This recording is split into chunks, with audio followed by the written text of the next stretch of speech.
Bueno, ya solo los adultos. Bien, buenos días para todos. Qué bueno que podemos estar aquí en esta mañana para recibir el consejo de Dios por medio de su palabra. Señor, en esta mañana quiero invocar tu presencia, rogarte, Señor, que abras nuestras mentes, prepares nuestros corazones para la semilla que va a ser sembrada. Oro, Señor, para que tu palabra sea expuesta y ella hable a nuestra necesidad. Amén. Bueno, seguimos estudiando la carta de Santiago. Ya estamos casi acabando. Y me correspondió entonces estudiar un fragmento de esa carta y he llamado a esta reflexión o a este sermón ¿qué hay detrás de la montaña? Lo he llamado así, ¿qué hay detrás de la montaña? Y bueno, recientemente se hizo famosa una película, La Sociedad de la Nieve. Si no se la han visto, se las recomiendo. Esta película relata la historia está basada en hechos reales. Estamos ready aquí, listo. La Sociedad de la Nieve. Esta es una película basada en hechos reales y cuenta la historia de un accidente que ocurrió hace 50 años. En la aeronave iban a bordo 45 personas, entre ellos un equipo de rugby y sus familiares. El avión se estrelló contra la cordillera de los Andes y solo 16 personas finalmente sobrevivieron de esta tragedia. Ustedes pueden imaginar, ¿no? Lo que significó para estas personas pasar 72 días en la nieve. Enfrentaron el hambre, el frío extremo, temperaturas de menos 30 grados centígrados, la soledad, la angustia, la incertidumbre y tuvieron que recurrir al canibalismo para sobrevivir. Después de 10 días de ocurrido el accidente en Uruguay, el país originario de estas personas, decidieron no buscarlos más, porque ese es el protocolo. Dijeron, los vamos a buscar 2 meses después, cuando la nieve haya descongelado un poquito y sea más fácil la búsqueda. Ellos pensaron que todos habían muerto en el accidente instantáneamente. No imaginaban que habían sobrevivientes allá. Así que los que sobrevivieron al rescate los que sobrevivieron al accidente, tuvieron que echar mano de muchos recursos físicos y emocionales para sobrevivir, para que no se los tragara la montaña. Ellos sabían que estaban vivos, pero nadie más lo sabía. Ellos querían salir de la montaña porque sabían que había algo más allá detrás, esperándoles en Uruguay. Estaban sus familias, estaban sus carreras, sus universidades, sus hijos. La esperanza de reencontrarse con los suyos fue lo que les dio la fuerza para no dejarse morir. Y cuando yo vi la película, pensé, bueno, ¿cómo uno sobrevive a una situación tan extrema? ¿Cómo lo enfrentaría yo? ¿Cuál sería mi reacción, mi actitud frente a esa situación? Así que hablaremos en esta pequeña reflexión de las aflicciones como estar en la montaña. Y nosotros no estamos atrapados literalmente en una montaña, ¿cierto? Como si estuvieron ellos. No estamos esperando ser rescatados, pero en ocasiones nuestras aflicciones nos hace sentir como que sí nos sentimos atrapados en una montaña. Y en esa situación extrema solemos responder de muchas formas. Lloramos, nos quejamos, nos victimizamos, negamos la situación, no, aquí no está pasando nada. Nos enojamos con Dios, dejamos de venir a la iglesia, dejamos de orar. Nos desquitamos con los que están a nuestro alrededor, descargamos nuestro enojo con ellos. Algunos buscan ayuda en expertos o en consejería. Contratan un abogado para que los defienda. Atacamos al que creemos que es responsable de nuestra aflicción. Entonces ahí es donde surgen los deseos de venganza. Y creo que parte del problema cuando enfrentamos la aflicción no es la aflicción en sí misma, es creer que la aflicción es todo lo que hay. Es pensar que detrás de la montaña no hay nada más. Y No somos capaces de ver más allá, de ver esperanza, ni solución. No vemos más que nieve, montaña y cadáveres. Así que Santiago escribe a personas que estaban en aflicción y estas personas estaban pasando su propia montaña. El texto de hoy nos enseña cómo enfrentar la aflicción a la luz de la esperanza de la segunda venida de Cristo. Eso es lo que veremos hoy. Cómo enfrentar la aflicción a la luz de la esperanza de la segunda venida de Cristo. Veremos. Número 1, ¿qué es que la aflicción es real? Número 2, que hay recursos para enfrentarla. Y número 3, que Cristo nos asiste mientras la enfrentamos. Vamos a ver esas 3 cosas. ¿Están todos conmigo? Vamos con lo primero, entonces. La aflicción es real. El problema que están enfrentando los lectores de la carta de Santiago lo encontramos en el capítulo 1:1. Ubiquémonos todos en 1:1, Santiago 1:1. Ese texto dice: a las 12 tribus que están en dispersión, saludos. Así inicia Santiago su carta. Él está escribiendo a qué tipo de personas. ¿Dónde están ellos? Están dispersos, están en dispersión. Y uno se pregunta, bueno, ¿cuándo fue que la dispersión inició? Vamos a Hechos 8, 1 al 4, y ahí nos narra qué fue lo que sucedió. Dice así el texto: en aquel día se desató una gran persecución en contra de la iglesia en Jerusalén, y todos fueron esparcidos por las regiones de Judea y Samaria, excepto los apóstoles. Y algunos hombres piadosos sepultaron a Esteban y lloraron a gran voz por él. Pero Saulo hacía estragos en la iglesia, entrando de casa en casa y arrastrando a hombres y mujeres, los echaba en la cárcel. Así que los que habían sido esparcidos iban predicando la palabra. Esto que acabamos de leer sucedió después de la muerte de Esteban, ¿no? Recuerden, Esteban fue atrapado, fue asesinado, apedreado. Y la muerte de Esteban fue ese evento que hizo que los cristianos empezaran a huir, porque estaban en peligro. Después entonces, ¿qué ocurrió esto? La iglesia en Jerusalén fue dispersada por Judea, por Samaria, muchas regiones más. Y los cristianos entonces, ¿cómo estaban ahora? Estaban en calidad de refugiados, huyendo del Imperio Romano, huyendo de los líderes religiosos.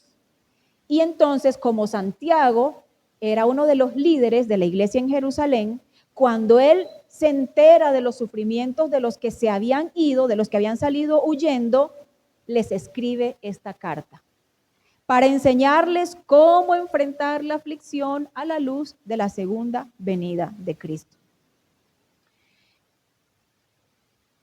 Imaginemos por un momento el escenario de los creyentes a los que Santiago escribe.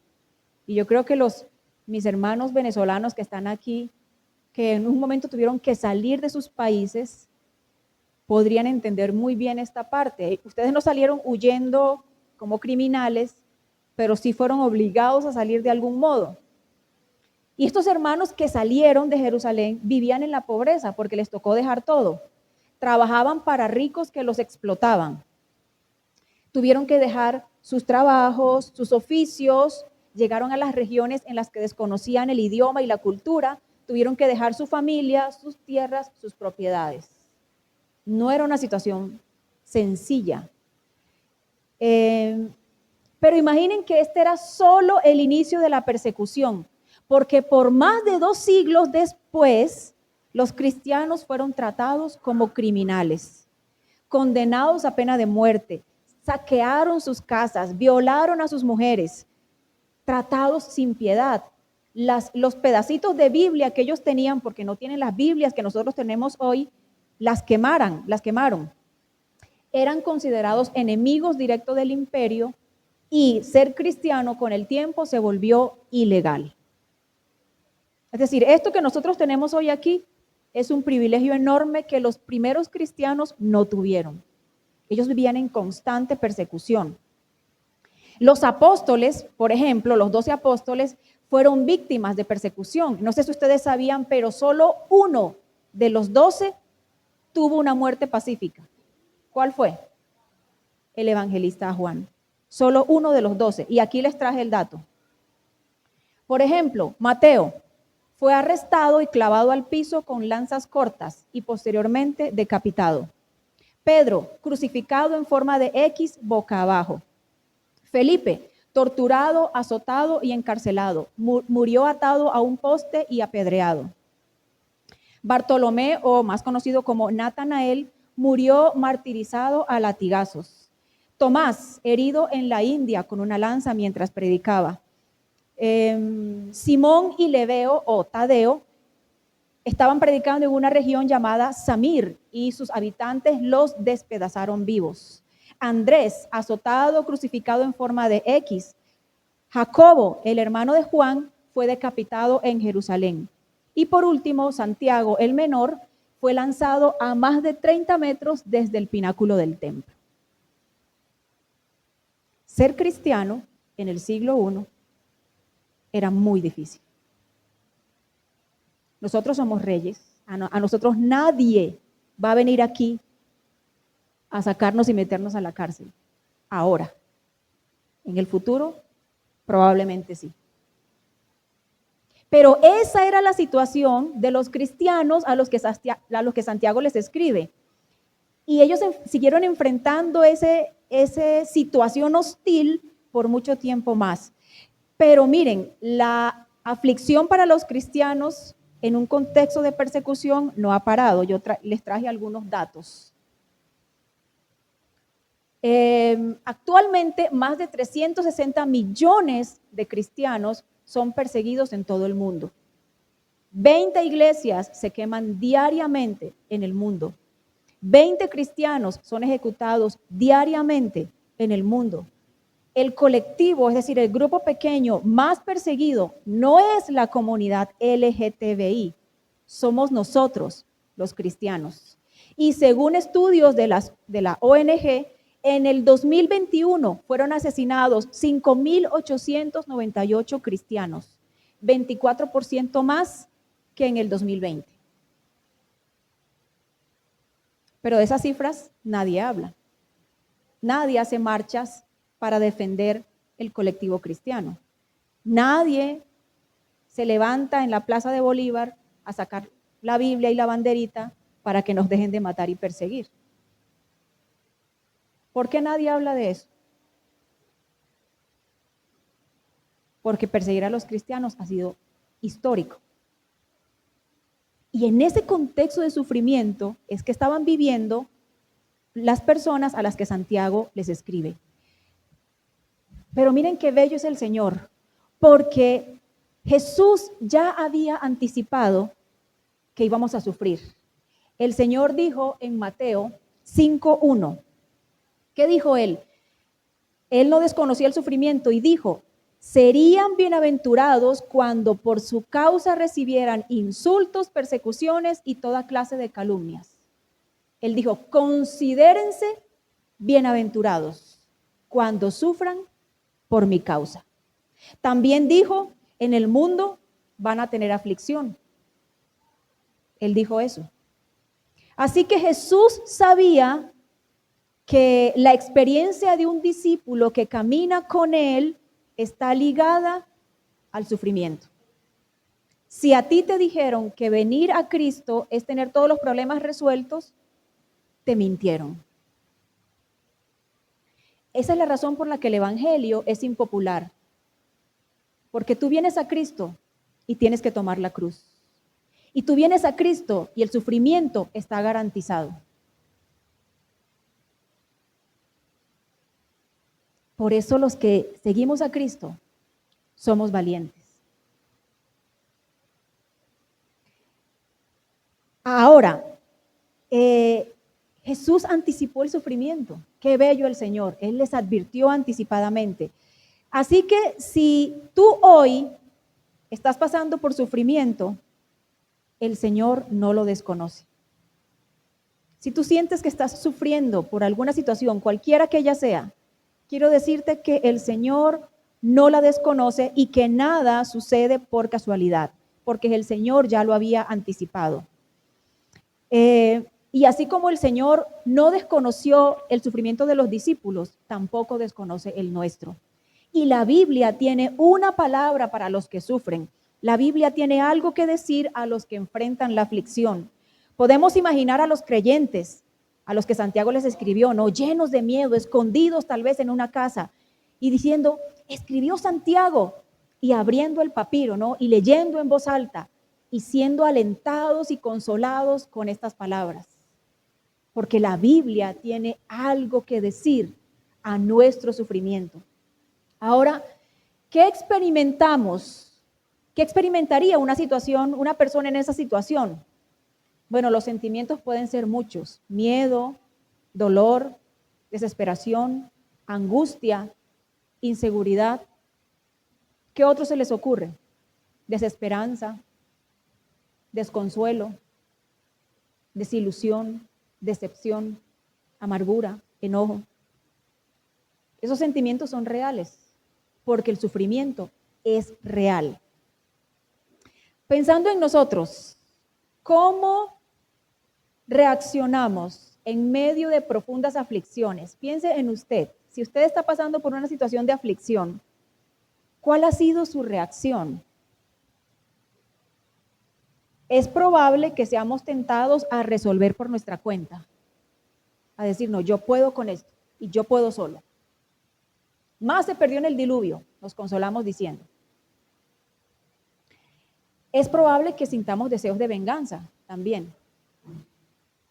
La venganza es de Dios, pero yo soy su instrumento. Es probable que aparezca el enojo y la frustración. Y es natural que queramos una respuesta, porque no entendemos. Nos dejamos llevar por esos sentimientos y dudamos de Dios, dudamos de su bondad. Nuestra arrogancia sale a flote y pensamos, yo no me merezco pasar por esto. No he sido tan malo, no he sido una esposa tan mala para que me haya tocado un esposo tan desconsiderado. La arrogancia de nuestro corazón. Nos comparamos con otros y nos victimizamos. Creemos que nadie sufre como nosotros. ¿Por qué a mí? Y en este escenario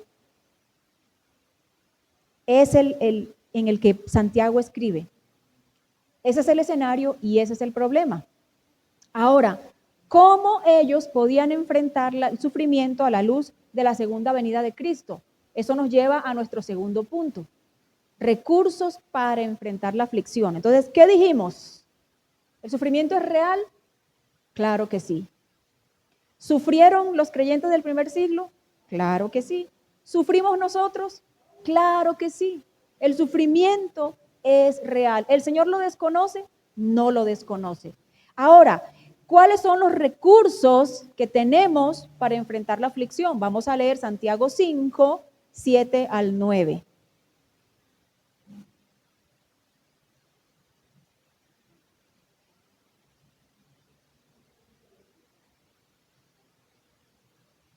Por tanto, hermanos, tengan paciencia hasta la venida del Señor. Miren cómo espera el agricultor a que la tierra dé su precioso fruto y con qué paciencia aguarda las lluvias de otoño y primavera. Así también ustedes, manténganse firmes y aguarden con paciencia la venida del Señor, que ya se acerca. No se quejen unos con otros, hermanos, para que no sean juzgados. El juez ya está a la puerta. A primera vista, el consejo no parece bueno. Imaginen a alguien en la situación en la que acabamos de describir, leyendo, sé paciente, mantente firme y no te quejes. Eso es lo último que uno quisiera escuchar en esa situación. Que me digan, sea paciente. ¿Cierto? Esas palabritas de Santiago parece que... Pero vamos a explorar por qué Santiago está diciendo eso. Empecemos por la paciencia. La paciencia es uno de los frutos del Espíritu, pero también es una característica del amor. Primero los Corintios 13 dice, el amor es paciente. Cuando aquí Santiago dice, sean pacientes, no se refiere a esperar así debajo de un árbol a que las cosas pasen sin despelucarse. No, él no está diciendo eso. Cuando Santiago habla de sean pacientes, él está hablando de tener la capacidad de sufrir opresión por largo tiempo sin desesperarse.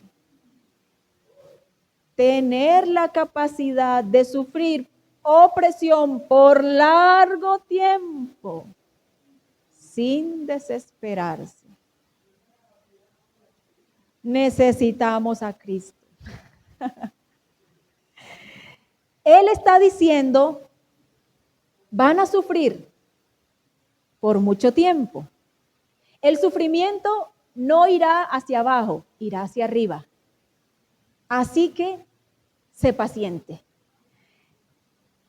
Y esta paciencia de la que Santiago habla es la más difícil de todas, porque Santiago dice que hasta cuándo hay que ser pacientes, hasta la venida de Cristo, y de eso ya pasaron más de 2000 años.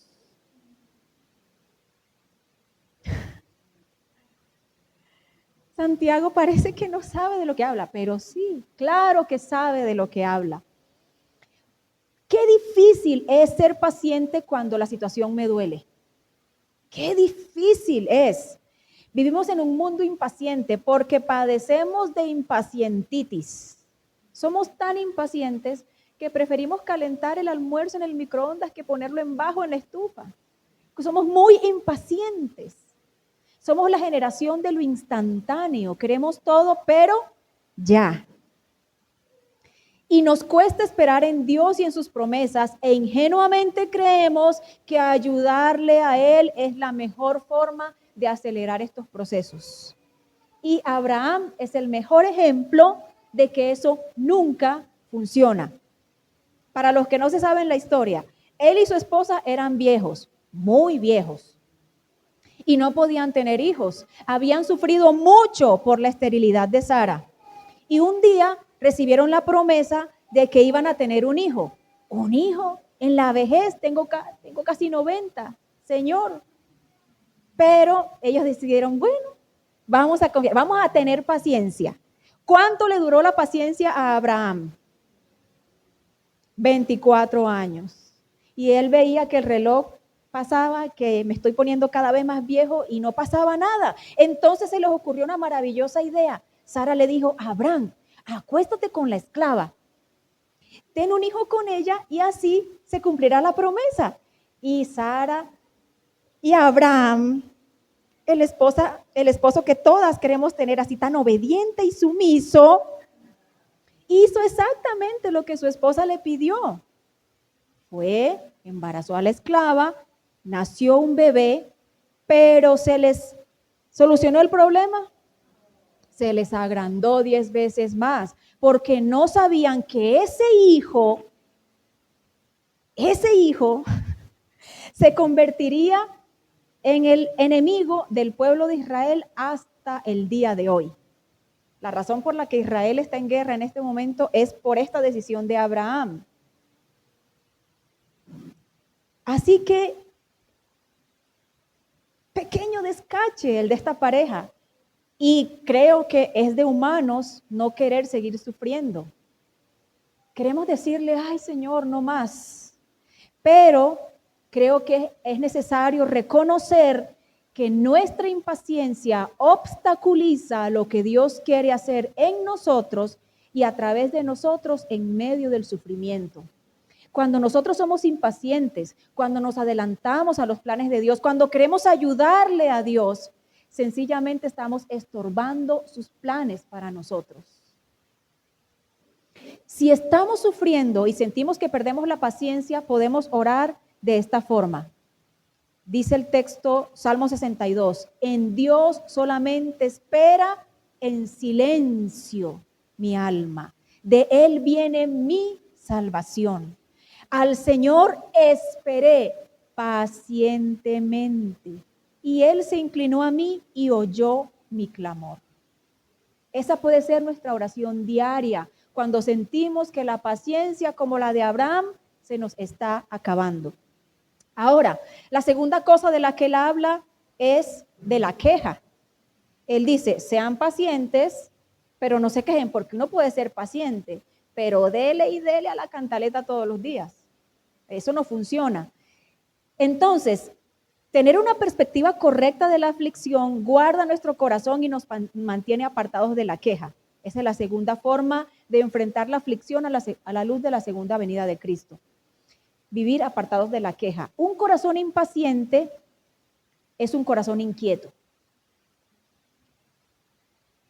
y que está propenso a caer a la queja. Entonces, lamentarse es de cristianos, quejarse es de incrédulos. Lamentarse es de cristianos. Dios permite que nos lamentemos en su presencia. Por eso hay un libro completo en la Biblia que se llama Lamentaciones. Pero la queja es de incrédulos. ¿Y por qué? Bueno, solemos quejarnos porque creemos que merecemos más y porque las cosas no salen como esperamos. La queja revela que hay orgullo en nuestro corazón. La queja es un pecado directo contra Dios porque indica que desconfiamos de su soberanía y de su cuidado. Pero resulta que nosotros hemos naturalizado tanto la queja, es decir, es algo tan normal que es de esos pecados por el que no lloramos ni nos arrepentimos. Y cuando nos quejamos, olvidamos ser agradecidos. No somos capaces de ver belleza en las situaciones. ¿Por qué? Porque siempre estamos buscando el pelo en la leche.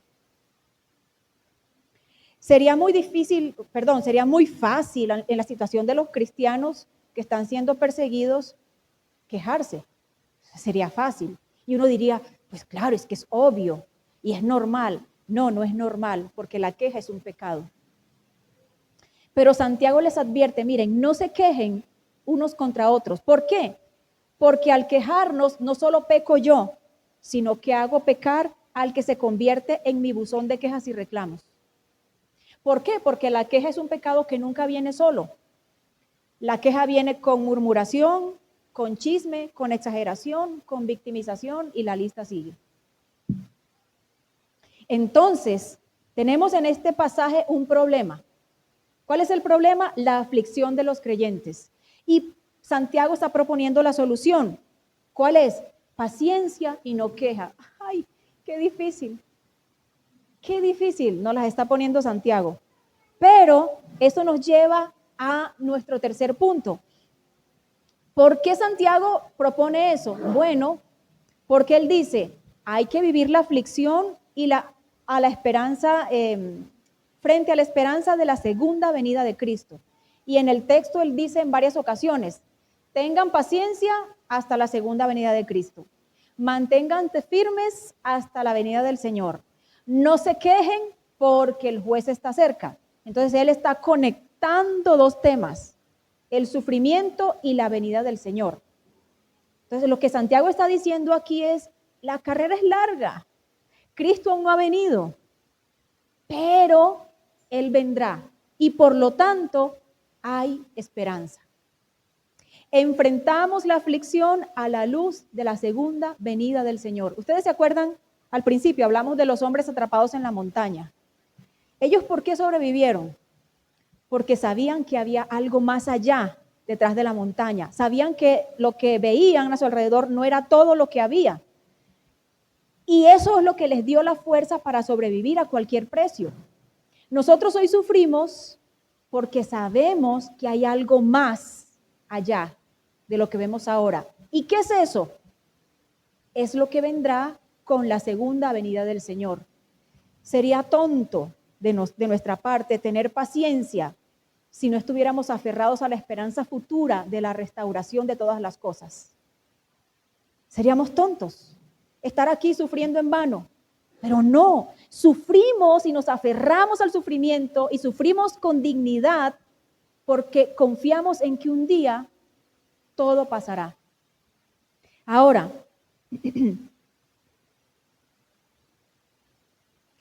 Miremos lo que dicen los versículos 10 y 11.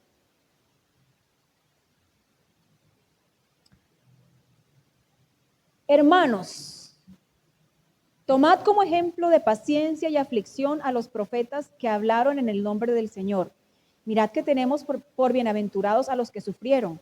Habéis oído de la paciencia de Job y habéis visto el resultado del proceder del Señor, que el Señor es muy compasivo y misericordioso. Entonces, aquí, ¿qué está diciendo él? Bueno, la Biblia está llena de ejemplos de hombres y mujeres que sufrieron con paciencia porque sabían que había algo mejor. Y Santiago menciona a dos, los profetas y Job. Ellos fueron personas como ustedes y como yo. Sufrieron hasta lo más profundo. Elías, por ejemplo, fue perseguido por el rey Acab. Jeremías sufrió por los reyes de Judá. Daniel fue arrojado al foso de los leones. Job perdió su familia y estuvo sometido a una enfermedad horrible. Pero ellos perseveraron con paciencia en medio del sufrimiento. Y si creemos que el sufrimiento de ellos fue mucho, entonces tenemos que mirar a la cruz.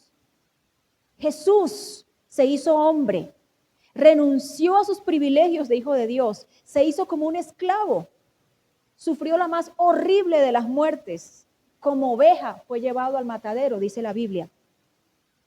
Murió como cualquiera de nosotros va a morir, pero venció la muerte y resucitó, prometiendo que volvería. Su muerte y resurrección hoy es motivo de esperanza para los que sufren. La obra de la cruz garantiza que Él volverá y no volverá para morir otra vez, volverá en gloria para coronarse como el Rey del universo, gobernando junto con su iglesia. Eso solo significa una cosa, que todo el dolor de nuestra vida no durará para siempre y que no habremos sufrido en vano. Si llevas mucho tiempo sufriendo, recuerda que ese tiempo que has sufrido no es comparable al tiempo de la eternidad con Dios. No se compara. Puedes decir, llevo 20 años sufriendo. Estaremos toda la eternidad sin nada de dolor. Si tu vida está llena de malas noticias, hoy la buena noticia del Evangelio es que Cristo regresará. Sé paciente, vive con gozo a pesar de la aflicción. Así que si usted está metido en un pleito legal, si un pariente murió, si te tocó salir huyendo de tu país, si tu matrimonio se te está desmoronando, si estás ahogado por las deudas, hay esperanza. El sufrimiento es real, pero hay esperanza. Nada dura para siempre, excepto el amor del Señor. El Señor le dijo a sus discípulos, en el mundo tendrán aflicción, pero confíen porque yo he vencido.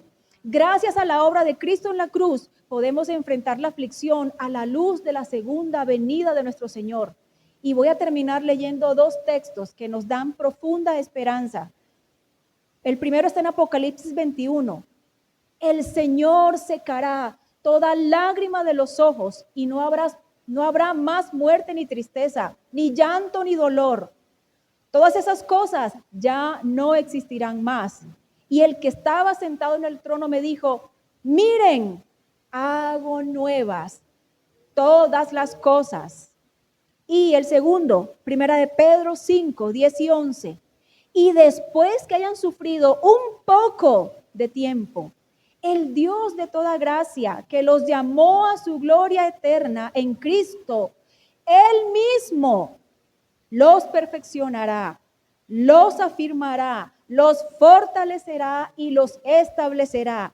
A Él sea el dominio por los siglos de los siglos. Amén.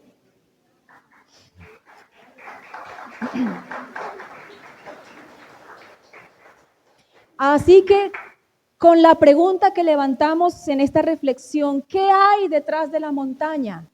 Detrás de la montaña no está nada más y nada menos que Cristo nuestro Señor, esperándonos para consolarnos en medio de la aflicción. Oremos. Señor, en esta mañana, como tu iglesia, venimos a ti, Señor, porque reconocemos que el dolor en este mundo es mucho. Somos afligidos y atormentados de muchas maneras. Luchamos con nuestros propios pecados y con el pecado de otros. Somos atacados de muchas formas. Tenemos situaciones en nuestras vidas que elegiríamos no tener. Pero Señor, si hoy tú estás en medio de la montaña viendo solo nieve, mira arriba, que allá está el Señor esperando. Hoy confiamos en tu promesa de que tú un día volverás en gloria, coronado con poder para poner fin al sufrimiento. Amado Señor, el sufrimiento es real, es mucho y a veces es insoportable. Rogamos tu misericordia y tu intervención, pero en medio del dolor y del sufrimiento, Señor, nos aferramos a la verdad de tu segunda venida y celebramos, Señor, que un día tú secarás personalmente las lágrimas de nuestros ojos. Y sabremos, Señor, y habremos creído que no sufrimos en vano. Gracias por la esperanza, Señor, que tenemos en ti. Gracias, Señor, porque nos sostienes en medio del dolor. Gracias porque no nos hemos ido a pique, porque tu misericordia es infinita, porque tu gracia, Señor, es más grande que mi aflicción y tu gracia sobrepasa mi sufrimiento. Gracias, Señor.